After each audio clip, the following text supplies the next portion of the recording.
자, 오늘 계속해서 사도행전의 말씀을 가지고 함께 은혜를 나누고자 합니다. 오늘은 여러분과 함께 이 사도행전 27장의 내용을 함께 살펴보면서 은혜를 나누고자 합니다. 자, 이제 드디어 바울이요 로마로 가게 됩니다. 사도행전 27장 1절부터 이제 사도행전의 마지막 장인 28장까지의 내용은 바울의 로마행, 그가 그토록 바라던 그러한 로마로 비록 죄인의 몸으로 압송되어 가는 것입니다만 바울의 소원이 또 하나님이 주셨던 비전들이 이루어지는 그러한 내용이 28장의 내용까지 나오게 됩니다. 사도행전 23장 11절 참 중요한 말씀이라고 제가 강조해서 말씀을 드렸는데 좀 화면 보시면서 우리 한번 같이 좀 읽어보겠습니다. 사도행전 23장 11절 시작. 그날 밤에 주께서 바울 곁에 서서 이르시되 담대하라. 내가 예루살렘에서 나의 일을 증언한 것 같이 로마에서도 증언하여야 하리라 하시니라. 하나님께서 바울에게 주신 비전입니다. 바울을 통해서 하나님께서 이루시려는 그러한 하나님의 계획이죠. 이러한 일들을 하나님께서 이룰 것이라는 그러한 약속을 바울이 받았어요. 하나님으로부터 받았습니다. 또 바울 역시도 참 간절한 마음으로 그가 로마에 가기를, 그곳에서 또 하나님의 복음의 말씀을 전하기를 간절히 바랬습니다. 그러니까 여러분, 이렇게 하나님의 비전과 바울의 간절한 소망이 딱 맞아 떨어지니까 드디어 그 일이 이루어지는 그러한 광경을 우리가 보게 됩니다. 그러니까 여러분도 마찬가지예요. 하나님이 여러분을 통해 주신 비전, 또 여러분이 가진 그러한 열정과 소망, 간절한 마음들이 하나가 되면요, 거기에서 놀라운 일들이 이루어지게 될 줄 믿습니다. 자, 아무튼 그래서 이제 바울이 로마에 가게 됩니다. 그래서 오늘부터 다음 주까지는 이제 로마로 향해 가는 바울의 모습을, 그 바울의 4차 전도 여행이라고 하는데요. 여행이라고 하기엔 좀 그렇죠, 그죠? 제수의 몸으로 이렇게 로마에 압송되어져 가는 그러한 바울이니까 로마 여행이다라고 하기엔 좀 그렇습니다만, 아무튼 바울의 4차 전도여행에 관한 그러한 내용들을 우리가 함께 살펴보면서 이 사도행전의 말씀들을 마무리하게 될 것입니다. 바울의 로마행은 참 무척이나 힘이 들고 또 오랜 시간이 걸린 그러한 이야기였어요. 또 많은 사건들이 일어났던 그러한 사건의 시간이기도 합니다. 자, 우선 여러분 그 대략적인 여정을 제가 교회 이 지도를 통해서 한번 여러분 설명을 드리도록 하겠습니다. 자, 여러분 한번 조금 복잡하실 것 같은데 앞에 지도도 보시고, 여러분 오늘 본문의 말씀이죠. 사도행전 27장 1절 말씀도 이렇게 좀 봐가면서 이 지도를 한번 좀 같이 이해해 보도록 하겠습니다. 자, 제가 한번 1절부터 이렇게 천천히 한번 읽어볼게요. 자, 우리가 배를 타고 이달리아에 가서 작정하매 바울과 다른 죄수 몇 사람을 아우구스대의 백부장 율리오란 사람에게 맡기니. 자, 바울을 로마로 호송하는 책임자로서 누가 세워지게 됩니까? 백부장 율리오라고 하는 사람이 세워지게 돼요. 자, 2절. 아시아 해변 각처에 가려 하여 아드라못데노 배에 우리가 올라 항해할세 마케도냐의 데살로니아 사람 아리스다고도 함께 하니라. 자, 2절에 보면 이 바울의 로마행 가운데 아리스다고라고 하는 사람이 함께 했다라고 이야기를 합니다. 그뿐만이 아니에요. 오늘 이 사도행전의 말씀을 기록한 의사였던 누가도 함께 동행을 하게 됩니다. 그러니까 여러분, 하나님께서는 참 바울을 외롭지 않게 하시는 거예요. 그의 동역자들과 함께 로마행을 갈 수 있도록 모든 여건들을 만들어 주시게 됩니다. 자, 3절에 보면, 자, 이제 여러분 한번 지도를 한번 잘 보세요. 자, 지금 바울이 어디에 있냐면 가이사라에 있습니다. 눈을 크게 뜨시고 한번 가이사라를 찾아보세요. 자, 오른쪽에, 그죠? 오른쪽 아래쪽에 보시면 가이사라가 있습니다. 이 베스도 총독이 이 가이사라에 있었고, 유대인의 그 대제사장들과 또 몇몇 지도자들이 예루살렘으로, 이 가이사라에서 예루살렘으로 바울을 보내달라고 그랬죠. 그리고 중간에 매복하고 있다가 그를 암살하려고 했습니다만, 베스도 총독이 어쨌든 바울을 지켜줘서 이 가이사라라는 곳에 머물러 있게 됩니다. 자, 그래서 오늘 3절에 보니까 이튿날 시돈에 되니 그랬어요. 가이사라에서 여러분 화살표 따라서 쭉 올라가시면 시돈이라는 곳이 나옵니다. 자, 이 시돈에 갔고요. 백부장 율리오가 바울을 친절히 대하여 친구들에게 가서 대접받기를 허락받니라. 여러분 이제 시돈에서 배를 타고 로마를 향해 가게 됩니다. 그러니까 이제 친구들을 볼 수 있는 시간이 이 시간 이제 마지막밖에 없는 것이죠. 근데 이 율리오가 바울에게 참 친절히 대하여 줬다라고 이야기를 합니다. 그래서 친구들과 함께 이렇게 식사하고 대접받을 수 있는 그러한 기회들을 마지막으로 주게 됩니다. 또 27장 후반절에 가면요, 이 율리오가 바울의 생명을 구원해 주기도 합니다. 그래서 군인들이 죄수들을 다 죽여야 하지 않습니까? 라고 할 때에 이 율리오가 바울의 생명을 구원하기 위해서 살려줘라 라고 명령을 하죠. 그러니까 하나님께서 바울에게 주신 비전을 이루기 위해서 참 주변에 이렇게 좋은 사람들을 세워주시는 것을 볼 수 있게 됩니다. 자, 아무튼 이 율리오를 통해서 이제 마지막 친구들하고 이제 교제를 나누고 이제 로마행으로 가게 됩니다.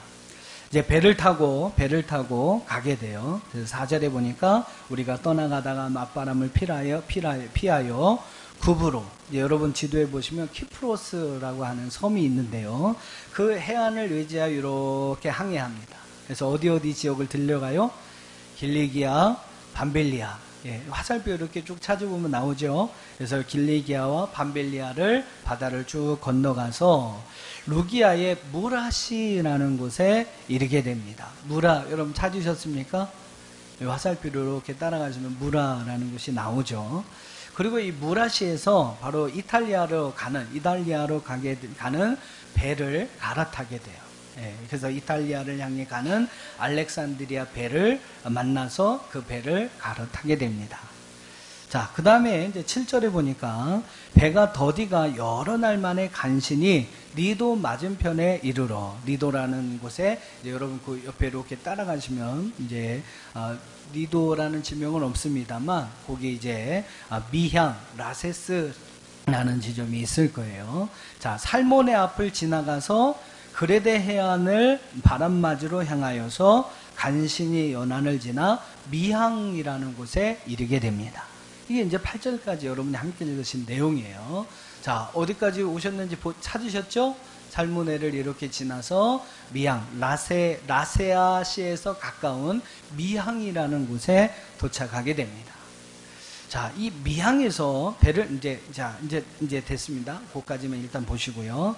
자, 미항에서 배를 타고 계속해서 가야 하는데 9절의 말씀을 여러분 보시면 금식하는 절기가 지났다라고 이야기를 해요. 금식하는 절기. 이 금식하는 절기는 여러분 유대력으로 따지면 디스리월 10월을 이야기합니다. 이 유대인의 디스리월은 태양력으로 이야기하면 우리가 이제 따지고 있는 태양력으로 하면 9월에서 10월경을 의미하는 거예요. 바로 이스라엘 백성들이 참 중요하게 여기는 속죄일의 절기를 이야기하는 것입니다.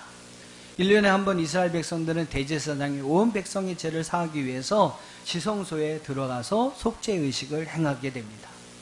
이때 온 백성들은 금식을 하면서 하나님 앞에 자신들의 죄를 고하게 되죠. 그래서 여러분 그 절기를 금식하는 절기라고 표현하기도 합니다. 자, 그래서 유대력으로는 디스리월 11일이고 태양열은 9월에서 10월경 10일인데 이 브루스라고 하는 학자에 의하면 이 바울의 로마 여행을 행할 그 당시에 AD 약 59년경이 되는데요. 그때의 속죄일은 태양력으로 약 10월 5일경이었다라고 추측을 합니다. 그러니까 이때는 이제 유럽 쪽의 어떤 그 날씨를 고려하면 이제 겨울이 다가오고 있는 그러한 시점이다라고 우리가 이해할 수 있어요. 그러니까 여러분 그러한 절기가 이미 지나갔다라고 하는 거니까 그것은 10절은 무엇을 이야기하는 거냐면 겨울이 이제 다가왔다라는 것을 우리에게 이야기해 주는 거예요. 그래서 이 미항이라는 곳에 머물러 있을 때에 바울이 이렇게 이야기를 합니다. 자, 한번 여러분 이어지는 말씀 9절과 10절을 한번 같이 읽어보겠습니다. 사도행전 27장 9절과 10절 같이 읽어보시죠. 시작. 여러 날이 걸려 금식하는 절기가 이미 지났으므로 항해하기가 위태한지라. 바울이 그들을 원하여 말하되 여러분이요 내가 보니 이번 항해가 하물과 배만 아니라 우리의 생명에도 타격과 많은 손해를 끼치리라. 네, 그랬습니다. 자, 지금 절기적으로 막 겨울이 오고 하니까 지금 항해하기가 좀 위태로울 것 같습니다. 그래서 바울이 그들에게 제안을 하죠. 아, 이번에는 우리 배나 뭐 여러 화물에도 문제가 있을 뿐만 아니라 우리 생명에도 타격이 있을 것 같으니까 다른 데 가지 말고 이곳에 좀 머무르자. 이제 항해를 여기서 잠시 중단하자라는 그러한 건의를 하게 됩니다. 하지만 여러분 11절을 한번 보세요. 11절에 보니까 백부장이 누구의 말을 더 믿었어요? 선장과 선주의 말을 바울의 말보다 더 믿더라. 여러분 선장과 선주가 어떤 말을 했을까 좀 우리가 추측할 수 있겠죠. 12절의 말씀에도 보면은 그 항구가 겨울을 지내기에 불편함으로 그랬어요. 즉 그들이 지금 거주하고 있는 미항이라는 그곳이 겨울을 지나기에는 불편한 곳이라고 이 선장과 선주는 판단을 한 겁니다. 그래서 거기서 좀 빨리 떠나는 것이 좋겠다라고 이야기했겠죠. 그리고 이 백부장 율리오는 바로 그들 선장과 선주들의 말을 바울의 말보다 더 믿어서 결국은 이 미항을 떠나갑니다. 미항을 떠나서 여러분 베닉스라고 한번 지도를 잠깐만 다시 한번 보여주시면 베닉스라고 하는 곳으로 이동하려고 합니다. 이 베닉스는 이제 미항에서 좀 더 그레데 섬의 옆에 미항 아까 보셨죠? 거기서 약간 왼쪽으로 이동하면 그레데 섬의 거의 좌측에 있는 항구가 바로 이 베닉스라고 하는 항구입니다. 그러니까 미항에서 여러분 베닉스까지 그리 먼 거리는 아니라는 것이죠. 그래서 뭐 거리도 얼마 안 되고 이 미항보다는 겨울을 지내기에 베닉스라는 항구가 더 나니까 이제 그곳으로 항해를 하게 됩니다. 자, 그런데 여러분 그 짧은 거리였습니다만 그 베닉스라는 곳으로 이동하여 가는 그런 상황에서 큰 위기를 만나게 됩니다. 자, 어떤 위기가 만나게 되나? 13절, 14절 같이 한번 읽어보시죠. 시작. 남풍이 순하게 불매 그들이 뜻을 이룬 줄 알고 닻을 감아 그레데 해변을 끼고 항해하더니 얼마 안 돼요. 섬 가운데로부터 유라굴로라고 하는 강풍이 크게 일어나니. 자, 배를 타고 이렇게 가는데 처음에는 남풍이 잘 불어서 순항을 하는 듯 합니다. 근데 여러분 사람 일이 그렇잖아요. 그죠? 우리가 뜻하는 대로 참 안 되는 경우들이 있습니다. 짧은 거리 가고 처음에는 또 순항이 남풍이 잘 불어서 순항을 하는 듯 했는데 갑자기 여러분 14절 말씀해 보면 큰 광풍이 그들을 위기 가운데 몰아내게 됩니다. 14절에 보면 여러분 그 광풍의 이름도 있어요. 뭐라고 이름이 나옵니까? 유라굴로라고 하는 그러한 이름이 나와요. 그래서 이 헬라어 유로스, 즉 동쪽이라는 뜻이고 동풍이라는 뜻이고 또 이제 라틴어로는 아킬로라고 하는 그러한 북풍을 의미하는 합성어로서 유라굴로, 즉 동풍과 북풍을 가리키는 헬라어하고 라틴어가 합쳐진 말이 바로 유라굴로입니다. 즉 북동풍이 불어왔다 이렇게 여러분 이해하시면 될 것 같아요. 남풍을 타고 잘 가다가 갑자기 막 북동풍이 일어나서 이 배가 막 점점점 그레데 섬에서 멀어지게 되는 거예요. 그래서 여러분이 아까 지도에서 보셨던 것처럼 베닉스에 이제 정박을 해야 할 배가 점점 이제 대해 쪽으로 바닷가 쪽으로 배가 떠밀려 가게 됩니다. 큰 북동풍이 불어와서요. 그들은 결국 베닉스에 갈 수 없었고 바다 한가운데로 떠밀려 가게 됩니다. 그리고 거기에서 많은 위기와 어려움을 겪게 됩니다. 처음에 자신들의 어떤 계획하고 또한 자기들이 세웠던 그러한 방향하고 전혀 다른 그러한 방향으로 그 배가 나가게 되는 것이죠. 계속 여러분 이어지는 말씀을 읽어보시면 결국 그들은 이제 살 소망을 잃어버리게 됩니다. 이제 끝났다, 죽었다, 자기 포기하게 되죠.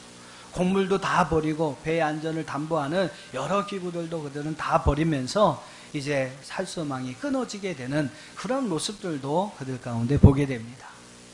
여러분 이 말씀을 통해서 여러분 느끼는 것이 무엇입니까? 인간적인 판단과 여러분 이성적인 어떤 합리적인 결정이 결국 이러한 위기를 만들어 내었던 것이죠. 선장이나 여러분 선주의 합리적인 말을 따르는 것이 결국 그들의 항해를 순항하게 하는 것이라고 그들은 믿었을 것입니다. 그래서 여러분 백부장 율리오도 그들의 말을 들었던 것이죠. 그리고 그들의 말을 더 믿었던 것입니다.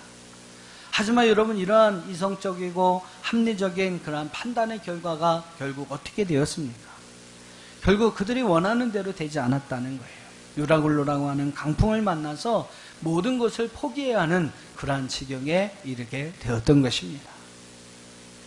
사랑하는 성도 여러분, 모든 것이 우리의 계획대로 이루어지는 것은 아닙니다. 또 우리가 아무리 잘 짜여진 그러한 계획을 가지고 있다 해도 그 계획대로 우리의 모든 일들이 이루어지는 것은 아니라는 것이죠.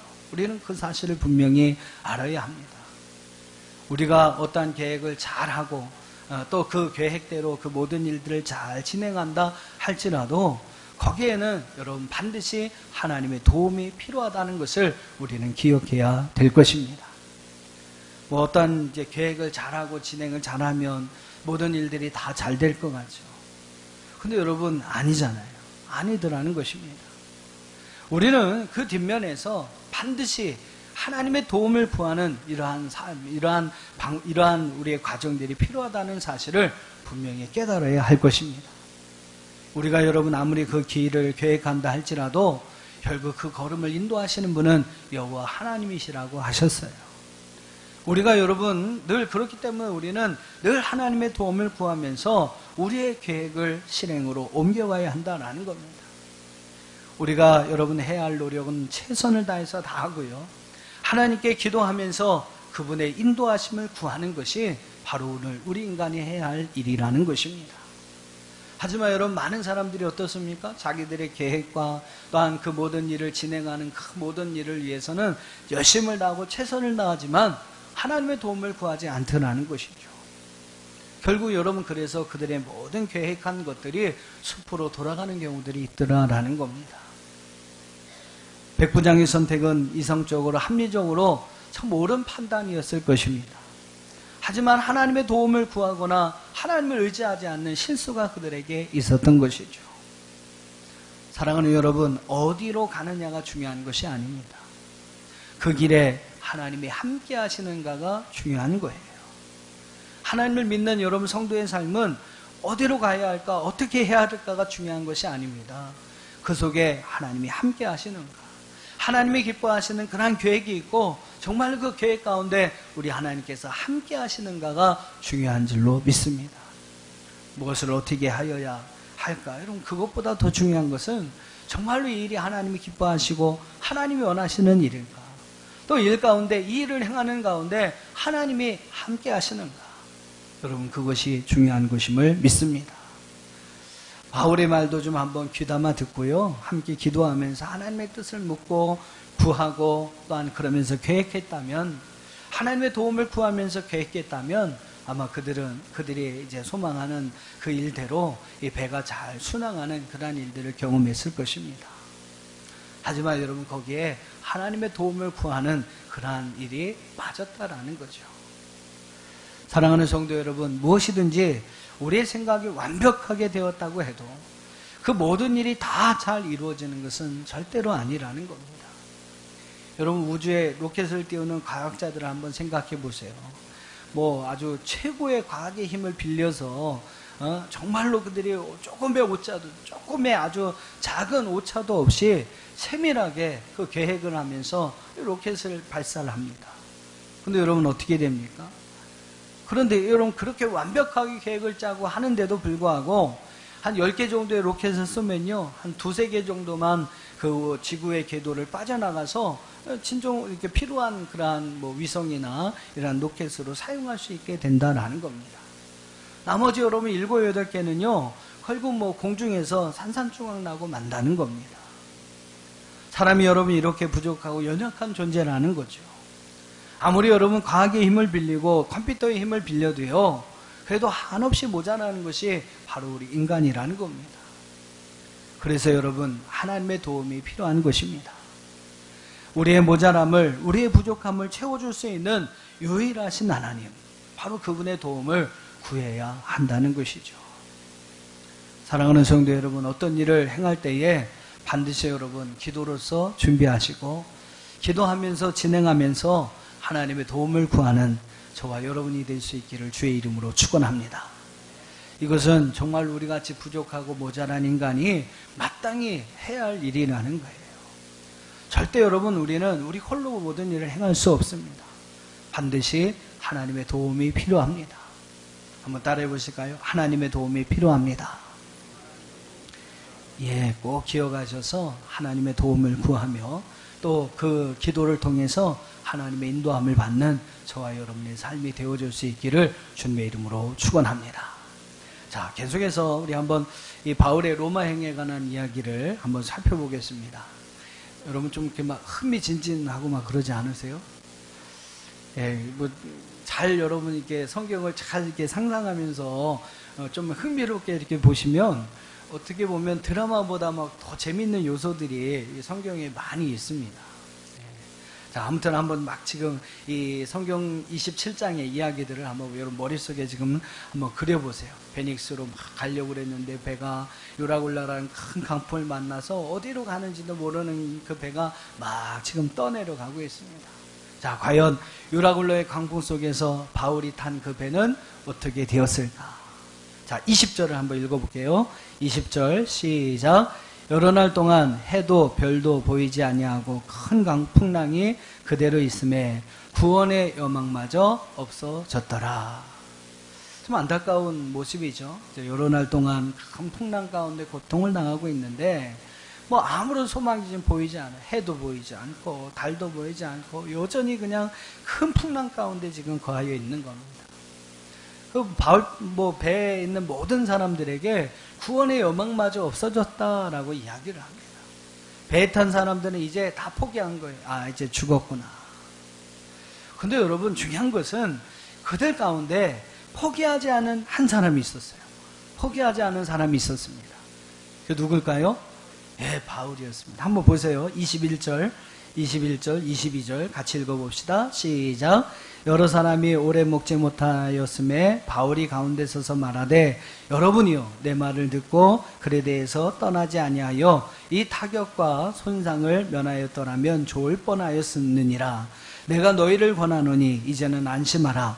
너희 중 아무도 생명에는 아무런 손상이 없겠고 오직 배뿐이니라. 자, 바울이 이제 일어나서 이야기를 하는 거예요. 여러분 안심하십시오. 우리가 미항에서 안 떠났으면 더 좋았을 테지만 그래도 여러분 안심하십시오. 여러분의 생명에는 아무런 손상이 없을 것입니다. 바울이 여러분 그렇게 이야기하는 다 모든 사람들이 다 포기하고 구원의 여망이 없어진 상황에서 바울이 사람들을 이렇게 위로하고 있습니다. 여러분 그리스도인이 누구입니까?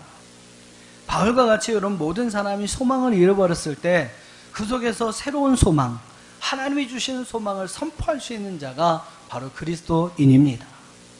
소망이 없다고 미래가 없다고 안타까워하는 사람들 속에서 하나님이 우리의 유일한 소망이라고 담대하게 여러분 외칠 수 있는 사람이, 하나님 때문에 우리에겐 소망이 있다고 담대하게 외칠 수 있는 사람이 바로 여러분 그리스도인인 줄 믿습니다. 다들 안 된다고 못한다고 할 때 나도 할 수 없지만 내게 주신 예수 그리스도의 이름으로 나는 할 수 있다.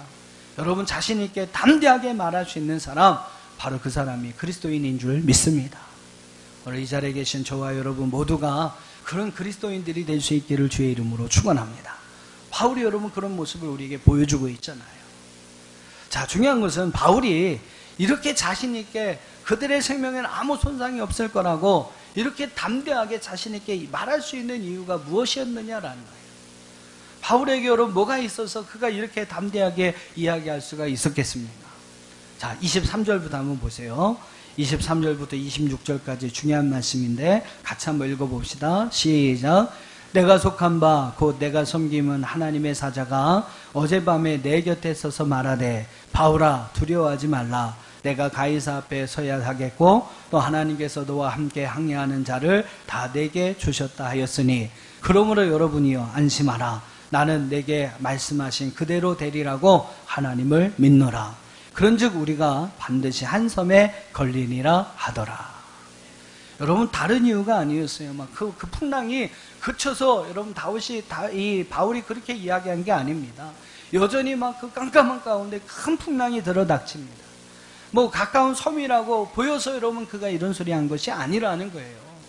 바울이 이렇게 담대하게 이야기할 수 있었던 이유는 한 가지였습니다. 그 결은 뭡니까? 하나님 말씀이었다는 거예요. 하나님 말씀 때문이었습니다. 자신에게 주신 하나님의 말씀이 있는데 너는 가이사 앞에 서야 하고 하나님께서 너와 함께 항해하는 자들을 내 생명에 너의 손에 붙여주셨다. 여러분 이 말씀 한마디만을 믿고 이 바울은요 그 사람들 앞에서 담대하게 그들에게 두려워하지 말라고 안심하라고 너희들의 생명에는 아무런 손상이 없을 거라고 담대히 선포할 수가 있었던 것입니다. 말씀을 믿는 믿음. 여러분 뭔가 기적을 보고 현상을 보고 환경을 보고 믿는 믿음이 아니고 말씀으로만 믿는 믿음. 여러분 이것이 바울이 가진 믿음이었다는 거예요. 요한복음 20장의 말씀 보면 부활하신 예수님께서 바로 예수님의 제자 도마에게 요구하셨던 믿음도 바로 이 믿음이었습니다. 도마의 이야기 여러분 아시잖아요. 그죠? 부활하신 예수님께서 처음에 제자들에게 쫙 나타나셨는데 도마는 그 자리에 함께하지 않았어요. 도마가 딱 나갔다 들어오니까 제자들이 야 우리가 부활하신 예수님을 만났다 라고 이야기를 합니다. 도마는요 그 사실을 안 믿었어요. 자, 요한복음 20장 25절에 보니까 이렇게 이야기합니다. 다른 제자들이 그에게 이르되 우리가 주를 보았노라 하니 도마가 이르되 내가 그의 손에 못자국을 보며 내 손가락을 그 못자국에 넣으며 내 손을 그 옆구리에 넣어보지 않고는 믿지 아니하겠노라 하니라. 이게 도마의 이야기합니다. 난 도저히 못 믿겠다. 보지 않고는 내가 그 못자국 창자국에 손을 넣어보지 않고는 절대 믿지 않겠다. 도마가 하는 이야기입니다. 여러분 예수님께서 십자가에 돌아가시기 이전에 여러 번이나 제자들에게 예수님께서 십자가의 고난을 당할 것을 또 죽으셨다가 다시 사흘 만에 부활하실 것을 말씀하셨어요. 이미 여러분 예수님의 이 부활의 사건은 이미 주님께서 말씀하신 이야기입니다. 그러니까 여러분 만약에 이 도마가 주님의 말씀을 믿었다면 어떻게 했을까요? 제자들이 와서 야 우리가 부활하신 주님을 만났다고 그러면 이 도마가 그랬을 거예요. 야 정말이야? 그러면 그렇지. 주님의 말씀대로 이루어졌구나. 그죠? 야 말씀대로 주님이 부활하셨구나. 그러면서 막 기뻐하고 그렇게 여러분 응답했을 것입니다. 하지만 여러분 도마는요 직접 부활하신 예수님을 보기 전에는 나는 못 믿겠다라고 이야기를 하는 거죠. 여드레가 지난 후에 예수님께서 제자들과 도마가 함께 있는 곳에 나타나셔서 도마에게 이렇게 말씀하십니다. 자, 한번 여러분 화면 보시면서 요한복음 20장 27절 같이 읽어보겠습니다. 20장 27절 시작. 도마에게 이르시되 내 손가락을 이리 내밀어 내 손을 보고 내 손을 내밀어 내 옆구리에 넣어보라. 그리하여 믿음 없는 자가 되지 말고 믿는 자가 되라. 야 봐라 내가 이렇게 말씀한 대로 부활했다는 사실을 너 좀 믿어야 한다. 믿어라 라고 이야기해. 보고라도 믿어라. 찔러보고라도 믿어라. 근데 여러분 더 중요한 것은 29절이에요 29절 같이 한번 읽어봅시다. 29절 이어지는 말씀 시작. 예수께서 이르시되 너는 나를 본고로 믿느냐? 보지 못하고 믿는 자들은 복되도다 하시니라. 사랑하는 성도 여러분, 예수님이 더 복되다고 칭찬하신 믿음이 무엇입니까? 그는 보고 믿는 믿음이 아니라요, 보지 않고도 보지 못하고도 믿는 믿음입니다. 다시 말하면 여러분 말씀만으로도 믿는 믿음이라는 거죠. 말씀만으로도 믿는 믿음. 여러분 그 믿음이 바로 복된 믿음이고 그 믿음이 바로 주님이 기뻐하시는 믿음인 줄로 믿습니다. 오늘 여러분 사도행전 27장으로 다시 돌아오면요, 사도행전 27장 24절로 25절의 말씀에서 볼 수 있는 바울의 믿음이 바로 말씀만으로 믿고 선포하는 믿음이라는 거예요. 그의 눈에 여러분 무엇인가 안정장치가 보여서 그가 그렇게 말한 것이 아니었습니다. 암흑과 같은 주변의 환경 속에서도 바울은 주님의 말씀을 믿었던 것이죠. 그리고 여러분 그 믿음을 선포한 것입니다. 잘못하면 여러분 사람들에게 물매를 맞을 수도 있는 상황이었어요. 무슨 헛소리냐, 핀잔을 받을 수 있는 상황이었어요. 하지만 여러분 바울은요 하나님의 말씀을 믿었기에 담대하게 그들 앞에서 안심하라고, 두려워하지 말라고, 너희들의 생명에 손해가 없을 거라고 선포할 수 있었던 것입니다. 저는 오늘 이 말씀을 듣는 여러분에게 이 믿음이 있기를 주의 이름으로 축원합니다. 보지 않고 믿는 믿음, 말씀으로만 충분한 믿음, 바로 주님이 원하시고 주님이 기뻐하시는 그 믿음, 눈에 보이고 손에 잡히는 것이 없어도 주변의 여러 환경과 여건들은 도저히 내가 원하는 대로 되어지지 않는다 할지라도 그 어떠한 모든 상황 속에서도 하나님의 말씀만을 믿고 나아갈 수 있는 믿음, 오늘 그 믿음이 여러분에게 있기를 주님의 이름으로 축원합니다. 여러분 천국을 믿으시죠? 예, 천국이 있음을 여러분 믿으시죠? 천국이 어떻게 생겼습니까? 천국 가보셨나요? 천국 어떻게 생긴지 여러분 보셨어요? 안 보았죠. 안 보았습니다. 그래도 우리는 하나님 나라가 있음을 믿습니다. 천국이 있음을 믿습니다. 왜요? 왜요? 왜? 성경을 통해서 이미 하나님께서 우리에게 말씀하셨잖아요. 여기 이 말씀에 여러분 충분히 그 말씀에 기록되어 있습니다. 그거면 여러분 충분한 거 아닙니까? 천국이 있을까? 정말로 죽음이 끝이 아니고 우리에게 하나님의 심판이 있고 그 심판 이후에 영원한 세계가 있을까? 여러분 의심할 필요가 없습니다. 왜냐하면 이미 하나님께서 하나님의 말씀을 통해서 우리에게 분명하게 말씀하고 계시기 때문이라는 거죠. 우리는 여러분 그 말씀만을 믿고 따라가는 겁니다. 그 믿음이 오늘 우리의 믿음이 되기를 주의 이름으로 축원합니다. 한번 따라해 보시죠. 말씀만으로 충분합니다. 네, 말씀만으로 충분히 믿고 따라가는 그러한 믿음. 오늘 그 믿음이 바로 우리의 믿음이 될 수 있기를 주님의 이름으로 축원합니다. 자, 결국 유라굴라 강풍의 파산 직전이었던 이들의 운명은 어떻게 되었을까? 자, 여러분 39절 이하를 한번 보세요. 39절 이하의 쭉 말씀을 여러분 한번 눈으로 보시면 결국 그 배에 함께 있었던 276명의 사람들이 전원 구조를 받게 됩니다. 한 사람도 여러분 그들의 생명에 해함이 없었다는 거예요. 바울이 여러분 말한 것처럼 결국 그들이 다 구조, 전원 276명이 전원 구조를 받게 되는 그런 일들이 일어납니다. 여러분 이것이 바로 믿음의 능력입니다. 믿음은 현재 눈에 보이는 것을 보는 것이 아닙니다. 그게 여러분 믿음이에요. 우리 눈에 보이는 것을 보는 것이 여러분 믿음이 아니라는 거예요. 히브리서 11장 1절 말씀을 보면 믿음은 바라는 것들의 실상이요 보이지 않는 것들의 증거다라고 했습니다. 조금 이제 말이 어려운데 여러분 현대어 성경을 보면 이렇게 되어 있어요. 현대어 성경을 보면 믿음은 우리가 바라는 것들에 대하여 확신하는 것이다. 믿음은 우리가 바라는 것들에 대해서 확신하는 것이다. 또한 보이지는 않지만 그것이 사실임을 아는 것이다. 그것이 바로 믿음이다 라고 히브리서 11장 1절은 우리에게 말씀합니다. 믿음으로 바울은요 바라는 것에 대한 확신을 가졌어요. 또한 그는 보이지는 않지만 하나님 말씀이 사실이라는 것을 알았습니다. 그래서 여러분 자신의 입술로 그 사실을 선포했던 것이죠. 그리고 여러분 결국 그 믿음으로 모든 사람들이 그 풍랑 가운데서 구원받는 역사가 일어났습니다. 하나님께서 여러분 우리에게 주신 믿음, 바로 여러분 그 믿음에 이러한 놀라운 능력이 있음을 믿으시기를 바랍니다. 그리고 여러분 그 믿음을 가지십시오. 그리고 그 믿음을 가지고 여러분이 바라는 것에 대한 확신을 가지고 선포할 수 있기를 바랍니다. 그리고 여러분 그 믿음을 가지시고 지금은 비록 보이지는 않지만 언젠가는 그 모든 것이 사실로 드러날 것을 아시고 여러분 그 믿음을 선포할 수 있는 저와 여러분 되기를 주의 이름으로 축원합니다. 우리는 이룰 수 없지만 그 믿음을 보시고 하나님께서 그 모든 것을 이루어 주실 줄로 믿습니다. 사랑하는 여러분 이러한 믿음을 가지십시오. 바울처럼 그 믿음을 가지시면 여러분 그 믿음대로 됩니다. 믿음을 가지고 여러분 선포해 보세요. 하나님께서 여러분의 선포한 그 믿음에 대해 분명히 책임지시고 아름다운 결과로 여러분을 축복해 주실 줄 믿습니다. 오늘 이러한 믿음, 이 바울이 가졌던 이러한 믿음이 오늘 우리의 믿음이 되어줄 수 있기를 주님의 이름으로 축원합니다.